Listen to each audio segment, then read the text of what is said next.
હવે આ જ ઇન્વેસ્ટમેન્ટને વધુ સિસ્ટમેટિક કરવું હોય, એમાં ડિસિપ્લિન લાવવી હોય તો તમે દર મહિને ફિક્સ ઇન્વેસ્ટમેન્ટ કરતા રહો. જેમ કે સોનું છે, મારે 10 તોલા સોનું ભેગું કરવું છે, જે ભાવ હોય એ ભાવે હું 1 ગ્રામ સોનું ખરીદતો જાઉં છું. તો એ એક ડિસિપ્લિન આવશે, ધીમે ધીમે સોનું ભેગું થતું જશે.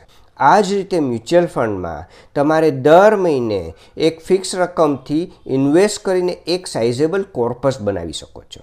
જેમ કે મને લાગે કે મારે 50 લાખ રૂપિયા છે એ ભેગા કરવા છે, તો હું દર મહિને 10,000 રૂપિયા ઇન્વેસ્ટ કરતો જાઉં અને ધીમે ધીમે 50 લાખ તરફ આગળ વધું.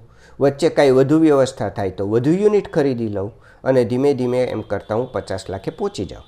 તો એ જે દર મહિને ફિક્સ રકમ ફિક્સ તારીખે રોકવાનું, એને કહેવાય systematic investment plan, SIP. Investment કરવાની એક પદ્ધતિ છે. આ સરળ રીત છે મ્યુચ્યુઅલ ફંડમાં ઇન્વેસ્ટ કરવાની.